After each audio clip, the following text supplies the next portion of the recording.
Hello, I'm Kim at Apex 2019 in San Diego, and I'm really excited to have a group of women from the industry here with me under the banner of FLITE. So welcome to the panel.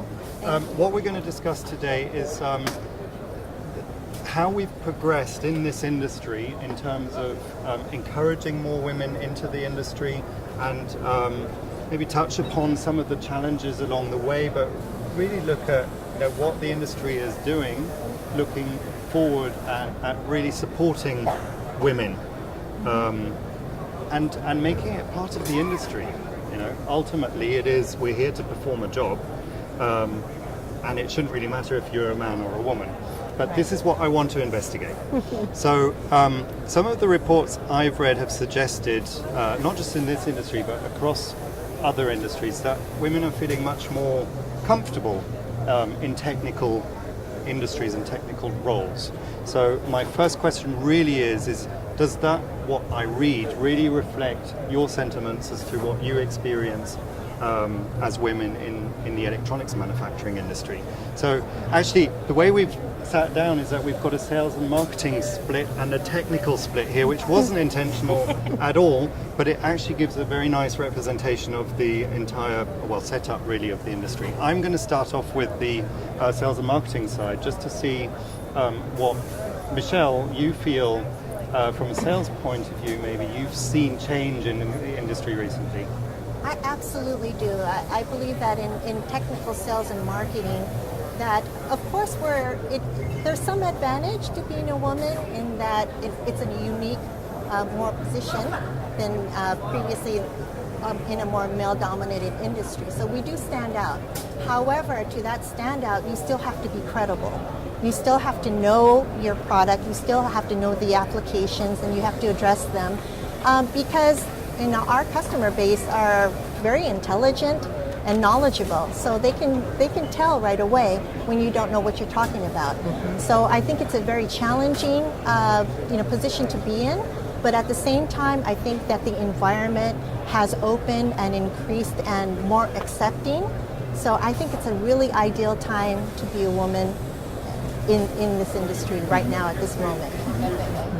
And I guess, Michelle, also from then a marketing point of view, and you're a global marketing manager, so you deal even across cultures as well.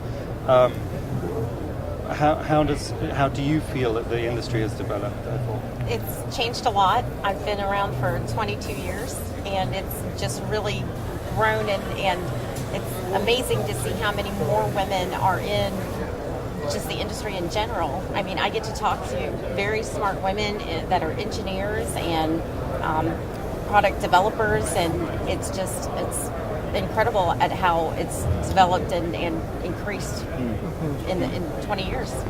One of the things actually that comes out of this is that there's still a very heavy technical side that you need across all of the functions that you have. Right. Are you working together a lot more closely with sales and marketing? And I'm thinking now across gender, from a product point of view. Yeah, I work in quality, and so mostly I get involved with the salespeople only when either I need to buy something or when there's a problem with a customer out in the field and I need to help solve it. So I've been pulled in to solve problems that are across geographies, across functions, and to be able to drive toward that solution. And I don't think anybody cares that much whether I'm male or female. It's about getting the job done and making those solutions happen. Do you feel the same way? Oh, absolutely. So I provide a lot of the application support for the product that I sell, and so I'm working with the salespeople on a regular basis, giving them all the technical information that they need, but the salespeople have to be just as capable. So, and a lot of the salespeople that I work with are actually male, and so so it's a little bit switched here because I'm the technical support and I'm female. So I don't think gender matters anymore. Everybody needs to get over it and just pick what you really love to do. If you pick what you love to do and you're doing what you love to do, you'll feel like you never worked a day in your life. So, what I've noticed, though, is a lot of the women like to pick, I've seen a lot of movement as far as software engineering for whatever reason, a lot of the women have moved into the software engineering area. I'd like to see, the women who love math move more into, the electronic side for circuit design and board layout. I think we make really good layout engineers and circuit designers because we come at a problem in a little bit different approach than our male counterparts, and when we combine our two thought processes, it's like an incredible synergy that you can come up with an even better product. So I think it's a real advantage for any company that looks at hiring both female and male for all of their different positions. Right, have that diversity in the group. Absolutely. Yeah. The more diverse your group is, the better it is. Yeah. It's a better balance. It absolutely is a better balance. Right. And that's a really strong message. So, taking that message forward, what do we need to do better to strike that balance, to encourage that balance, to get that diversity? And are companies already very active in that field or not? I don't know. Well, there's a bunch of organizations. I'm part of one that tries to get girls interested in math and science. So I work with Expanding Your Horizons. We have our own chapter up in Sonoma County to try to get girls interested in entering it. And then the other part is trying not to have the leaky pipe, right, where people leave it for some reason or another. And I think there could be more work there and supporting the other women, getting them well networked so that they feel like that they have that support network that they need if they have a problem.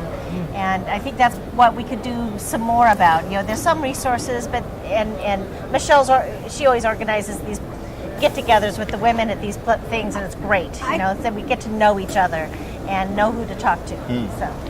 I think that the mindset is so different because our male counterparts are so confident. Whether they actually really know how to do it or not, they're confident about everything they do. I can go into a meeting with my husband and he not know anything about anything going on in the meeting. And he has no problem speaking up and telling him what he thinks and giving him direction. And I'm sitting in the back going, should I say anything? Like I don't have that level of confidence that I really needed. Yeah. And he kind of helped push me in having that confidence. So I think as women, we need to support other women in helping to build that confidence so that you're not afraid to speak up. Yeah. You're just as bright, you're just as capable. Yeah, I've started trying to make a point of speaking up in like these technical papers. There's mostly men in them, but to make a point of speaking up with a question or with a comment or something so that there's that visibility. So maybe the young people too will see, okay, I can do that too. And there are women here, and you just get that, making the point of creating that visibility too. I think actively recruiting, like the people that are in charge of the hiring and things like that. I mean, we have some incredibly smart mechanical engineers, we have chemists that work for us that are making these wonderful products and developing procedures and processes that, just as well as anybody else. But the ratio of women to men in our company is getting fairly even. It's not as like it used to be when there was like 3 women and now there's 20. Well, I feel that historically we might have been placed in a position of nurturers or supporters, mothers, and so then, but actually women are natural born leaders. Yes. So we're leaders in our family, in our organizations. Each one of us here in our different companies. You're the CEO and the president. I mean, all of us, global marketing manager, senior sales manager. So we're in these leadership positions. We're very creative, dynamic, and as you say, we need to have more confidence in our abilities, in our understanding of the situations, and speak out. That was an excellent point, Kathy, that you brought out. Yeah. So we need to do that. So I noticed that a lot of the girls, when I do STEM presentation, because I'll do that for, science, technology, engineering, and math, trying to get young girls to go to college and get a degree of any kind. I don't care, pick something, but get a degree and get an education. Hopefully they'll go into science. But I've noticed that, they're very timid, very shy. They don't want to raise their hand. They're afraid to ask questions. So, starting at the young age and helping them to build their confidence, self-confidence. For whatever reason, little boys have that naturally. And I'm not sure why. I was going to say it's a really interesting point, because what I'm seeing in between you four are four very confident, capable women that aren't afraid to be in what is still quite a male-dominated role. Yet you mentioned this confidence issue, and I've worked in this industry for a long time, have had female bosses and colleagues that I've worked with, and they've been very confident about their technical ability, their product ability, their whatever function they have. So I'm actually personally quite surprised that you've mentioned it, but you're doing a lot of work to encourage maybe the young generations coming up that might not have that confidence now to be strong, and not maybe to be placed into a box as to how they need to behave or be seen by society. We don't have to be nice girls. Well, we can interrupt also. Well, absolutely. Yeah. Absolutely. So, and like you said, we don't have to be nice, but it's to our benefit to support each other and to not be competitive. Right. To be competitive is, friendly competition is one thing, but if I know something that you don't know, I'm more than happy to talk to you about it, and I just love the opportunity to talk to people that are in different areas of the industry and to learn, because I just want to know. And it's not a threat to me, it's not a threat to you, it's better for everybody if we all have a better understanding of the entire industry. and that support is one thing I'd like to focus on now. So there are some support networks for women within this industry. There are associations like FLITE that encourage women into the industry and do a lot of work towards that. These are organizations that are run by people within the industry, so obviously limited to the time that they have. When you look at things like FLITE and the type of activities, Michelle, you organize for women in this industry, is there enough support? Should it be structured the way it is? Should it be structured differently? Can we do a lot more? What do you find is good about it, and where are the opportunities maybe to even improve it further?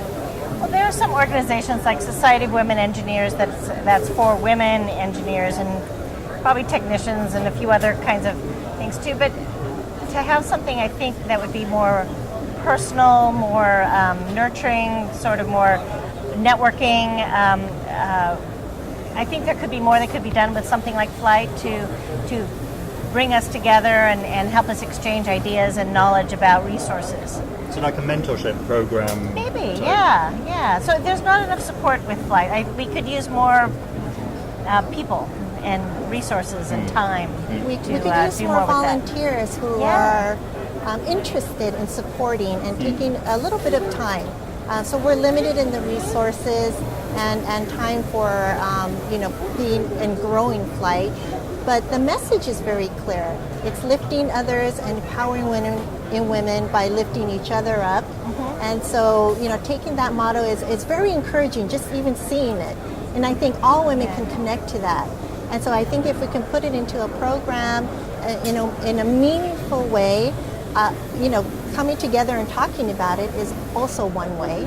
But I think that we can spread it and grow it further. So we're hoping to do that right now. If you develop a network of women, and this is global. There's no boundaries on this, and just have kind of a not a directory, but a kind of a list, a membership kind of deal where you can reach out to people outside and say, I'm really struggling with this. Do you have any experience with this? And get to know everybody and be able to lean on each other, and through FLITE, that makes it more accessible because you're part of it because you want to be part of it. And like Michelle said, our resources are so limited. We all have full-time jobs, we have families, we have personal lives. So where do you fit all this stuff in? And I know, Michelle, I do, and there's all this volunteerism outside including all of those other We things. have a certain passion to some degree. This is a passion project for us because these ladies, I brought this group together because they are working with STEM and they are encouraging the next generation up and they're leaders in their own right. And so I just feel that, we give a little bit and I think we get enough women together who can put and contribute together, then we can certainly grow from that point. And at that point, we can think outside the box and come up with regional events. Think outside the box. Webinars or, it doesn't have to be at a trade show. We can look for something else that, to But I bring guess us all together. with modern communication methods, it doesn't also always have to be face-to-face. And one of the things you mentioned is that sometimes that mentorship, that person that you can exchange ideas with or experience with, somebody who listens or somebody who just encourages, is probably for newcomers as well as people who are already in the industry as helpful as also coming together and learning something more structured. So from where I'm sitting, I think maybe we should also use technology Yes. to encourage Yes. women into the industry. Yeah, I think we probably need some more ideas on how to do it. For people who have some skills in that area to come help out. There's a LinkedIn page and maybe some other things, but it would be good to have more, more connection in that way. So last question before we wrap up. There's a lot to discuss, but it all sounds very encouraging. So if you were to sum up the industry as it is today in terms of that diversity, are we already there? Are we still? Do we have a long way to go, or are we on the right track? Go ahead. I think we're moving in the right direction. Yeah. Yeah, I think we definitely have room for improvement, though. Always room for improvement. So. But I do see more young people, young women joining, and hopefully they're sticking around and they're loving what they do and getting encouragement from both men and women to continue on.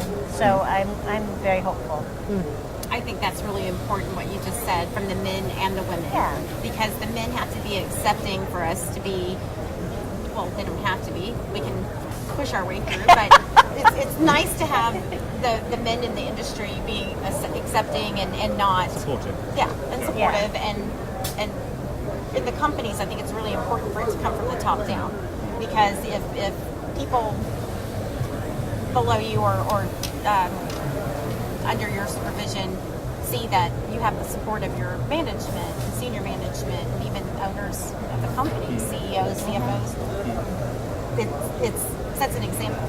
And I think that would go a long way into getting us further, because I think we are at a good place, but there is always room for improvement. But like I said, Exactly. today versus 20 years ago, I mean, Well, today it's still a male-dominant, industry, or actually across the board in business and technology. But I think that more and more people are recognizing that diversity and what women bring to the table. If the leadership was really smart, they would understand that kind of talent should not be squashed, should be encouraged to grow, to take positions in management, to take that creative, dynamic, female intuitiveness and place it to work to grow, to make the company more profitable. I mean, it's absolutely happening. I think women should speak out and self-recognize, acknowledge ourselves what we're capable of bringing to the table, and move forward. And we should, through FLITE and other women's groups, be able to support each other, acknowledge and empower each other so that we can move forward together. And it's going to happen. I believe it. It's happening right here. Well, exactly. It is happening right here, and thank you very much for your time joining the discussion today. It was great for talking to having you all. us. Okay, great. Thank you. Thank you. Thank you. Thank you, Kim, for this opportunity. Really appreciate it.